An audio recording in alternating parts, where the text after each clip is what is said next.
5 کمرے پر مشتمل تھی اس گھر کی بنیاد۔ دروازے سے اندر قدم رکھتے ہی ایک بڑا صحن اور کمرے، جن میں سے ایک کمرہ اماں کا تھا۔ نفاست اور روحانیت برستی تھی اس کمرے سے، اور باقی کے 4 کمروں میں کائنات بستی تھی۔ اماں وہاں کافی عرصے سے خواجہ سراؤں کے ساتھ رہ رہی تھیں۔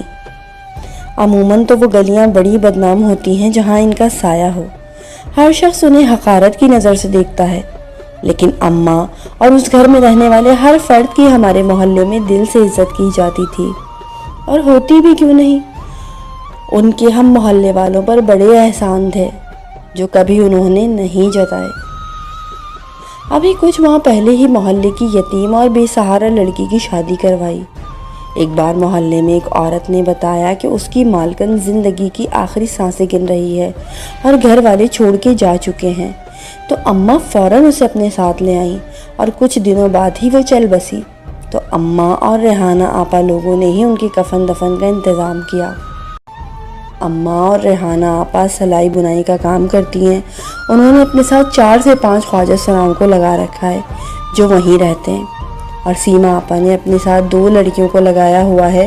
وہ لوگ قریبی ہاسپٹل میں نرسنگ کرتے ہیں، اور یوں اس پرآشوب دور میں وہ عزت کی روٹی کھا رہے ہیں اور سر اٹھا کر زندگی گزر بسر کر رہے ہیں۔ میں جب بھی ان کے بارے میں سوچتی تو سوالات کا طوفان میرے ذہن میں اٹھنے لگتا، جن کے جوابات صرف اماں کے پاس تھے۔ ایک دن ظہر کے بعد میں اماں کے پاس جا پہنچی۔ وہ اپنے کمرے میں تلاوت کر رہی تھی۔ نظر اٹھا کے مجھے دیکھا، مسکرائیں اور بول پڑی، اماں میں آج آپ سے کچھ پوچھنے آئی ہوں، آپ بتائیں گی نا؟ ارے کیوں نہیں، لیکن یہ بتاؤ ماں کو تو بتا کر آئی ہو نا؟ جی اماں، میں نے جواب دیا۔ اچھا تو پوچھو کیا بات ہے؟ اماں آپ اتنے عرصے سے سیما اور ریحانہ آپا کے ساتھ رہ رہی ہیں، آپ ان سب کو کیسے جانتی ہیں؟ آپ ان کے ساتھ کیوں رہتی ہیں اور یہ لوگ آپ کو اماں کیوں کہتے ہیں؟ میں نے تخت پر بیٹھتے ہی ایک سانس میں یہ سب سوالات کر ڈالے۔ انہوں نے جزدان میں لپٹا قرآن الماری میں رکھا اور کہنا شروع کیا۔ وہ رات بہت اندھیری تھی۔ جس وقت ایک عورت خوشی سے نہال ہوتی ہے، میں غم سے نڈھال تھی۔ اسپتال کے بیڈ پر پڑی میں، میری گود میں ننھی سی جان، اور سامنے کھڑا میرا خاوند، جسے نرس پہلے ہی نوید دے چکی تھی کہ آپ کا نومولود بظاہر لڑکا دکھتا ہے، لیکن وہ غیظ و غضب میں بھرا ہوا آیا، بچے کو دیکھے بغیر ہی مجھے طلاق دی اور چلا گیا۔ وہ رات مجھ پر مزید تاریک ہو گئی تھی۔ میں یہ سمجھنے سے قاصر تھی کہ آخر میرا اس ننھی سی جان کا قصور کیا تھا۔ شاید یہ کمتر عورت نے ایک حقیر شے کو جنم دیا تھا، جو نہ عورت کے زمرے میں آتی تھی نہ ہی مرد کے۔ اب اس شہر میں میرا کوئی ٹھکانہ نہ تھا۔ وہاں فرشتے کے روپ میں مجھے ایک نرس ملی، فریدہ، جو ہمیں اپنے ساتھ لے آئی۔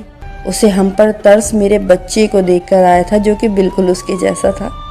کچھ عرصے بعد ہی دنیا میرے لیے مزید تاریک ہو گئی۔ وہ مر گیا، لیکن وہ نامکمل بچہ مجھے زندگی گزارنے کا مکمل مقصد دے گیا۔ میں نے فریدہ سے کہہ دیا تھا کہ اب میں اپنی زندگی ان کے لیے وقف کرنا چاہتی ہوں۔ فریدہ میری بات سمجھ گئی اور کچھ ہی عرصے میں اپنے ساتھ ریحانہ اور سیما کو لے آئی۔ وہ اس وقت بہت کم عمر تھیں۔ باہر کی دنیا ان کے لیے جہنم تھی، جہاں زندہ رہنا ان کے لیے موت سے بدتر تھا۔ جب وہ کچھ بڑی ہوئیں تو ریحانہ میرے ساتھ کام کرنے لگی اور فریدہ اپنے ساتھ سیما کو اسپتال لے جانے لگی۔ رب سونے کا بڑا پیارا قانون ہے بیٹا، جب وہ ایک خوشی لیتا ہے نا تو 10,000 خوشیاں اس کے بدلے جھولی میں ڈال دیتا ہے۔ کچھ ہی عرصے میں میرا گھر بچوں سے بھر گیا۔ میں اپنے بچے کے منہ سے تو ماں نہیں سن سکی، لیکن جب یہ بچے مجھے ماں کہتے ہیں تو میرے دل کو سکون ملتا ہے۔ خدا نے ان کے دم سے میری مامتا کو ٹھنڈا رکھا ہوا ہے۔ یہ ساری باتیں سن کر میرے جسم میں لرزہ طاری ہو گیا اور لبوں پر کوئی جنبش نہ تھی۔ عصر کی اذان میرے کانوں سے ٹکرائی تھی، جس سے وقت کا اندازہ ہوا اور میں نے اماں سے اجازت لی اور گھر آ گئی۔ مجھے میرے تمام سوالات کے جواب مل گئے تھے، لیکن وہ جوابات اس معاشرے کے لیے بہت سے سوالات چھوڑ گئے۔ سیما آپا جیسے لوگ دنیا والوں کے لیے کب تک تفریح کا سامان بنے رہیں گے؟